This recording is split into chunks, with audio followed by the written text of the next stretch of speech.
Hey YouTube, welcome back. I have another mistake to go over. I made a black walnut dog bed that broke on me. I spent probably $150, $200 on materials. Did it wrong. I was using castle joints. They broke. Let me show you what I did wrong. And here is my dog bed. I modeled this after a product from Thuma.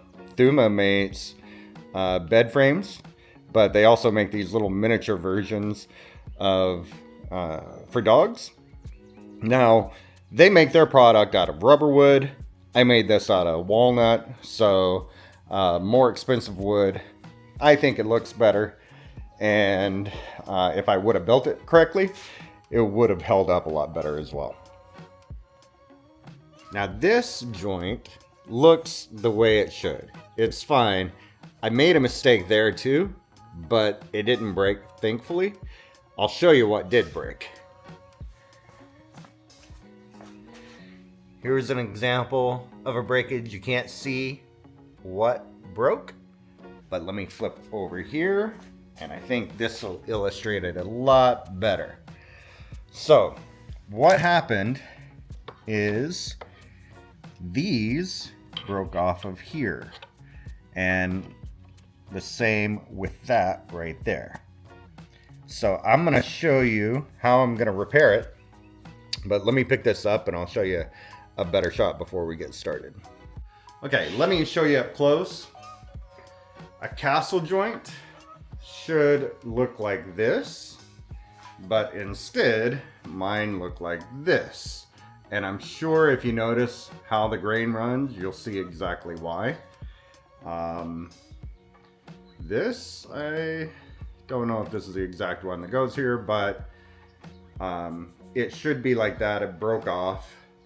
So I need to put these back on the right ones, glue them, and then I'll show you how to fix it. So this is the other thing that should have broke, but it hasn't yet. If you notice, the grain runs horizontally. This allows these little arms or legs or whatever you want to, stubs, whatever you want to call them, break off, snap off. So if I were to do this again, I would make the grain go vertically instead of horizontally. That would provide much more strength and would last longer. Thankfully, these haven't had a problem yet, but when they do, I'll just remake them the other way. So let's get to the other pieces that are broken, and I'll show you how I'm going to fix it. So the first thing I need to do is glue on the broken pieces that came off, and then I'll go in and show you the rest of the steps.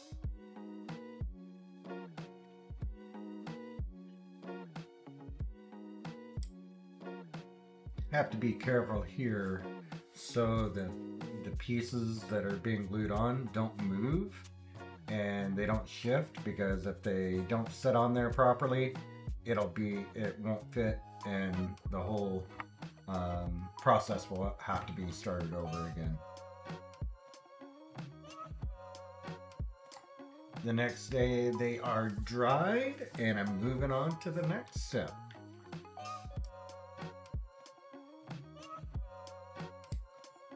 So now I'm cutting a notch out on each one of those joints, and I have some scrap wood that I'm gonna glue in there, and the scrap wood is actually gonna go the opposite direction of the grain that's already there.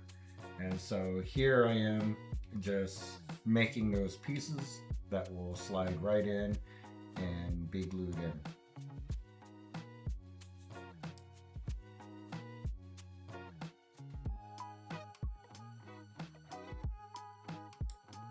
Now I'm taking those pieces that I cut and gluing them up, sliding them in, and then I'll use a series of clamps to make sure that they are seated properly and glued up really good. Here, after a day they've dried, I'm unclamping them for the next stage.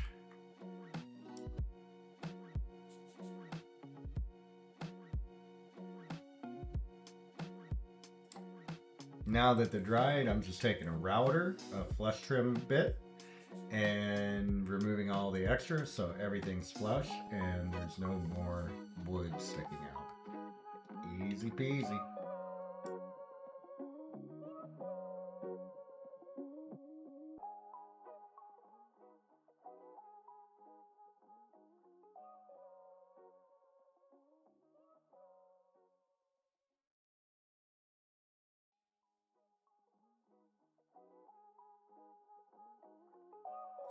Because I used a router in those corners, it leaves a little round part that I just need to clean up with a chisel. All right, I got the fix completed. I'm gonna do a test fit and show you what it looks like, and then we're done. You don't have to sit and watch me sand and refinish it, although that'll be a big part of what I have to do next. So here's the finished product. It's not actually finished, but you can see the little pieces in there. I still need to go in and sand, fill in some gaps, put the finish on. I did notice one thing though. When I built this a year or so ago, not all the pieces were exactly the same size, so not all the new pieces that are in there the exact same size, so it took me a while to get the right measurements. That's why you might see a few little gaps, because I didn't get it exact.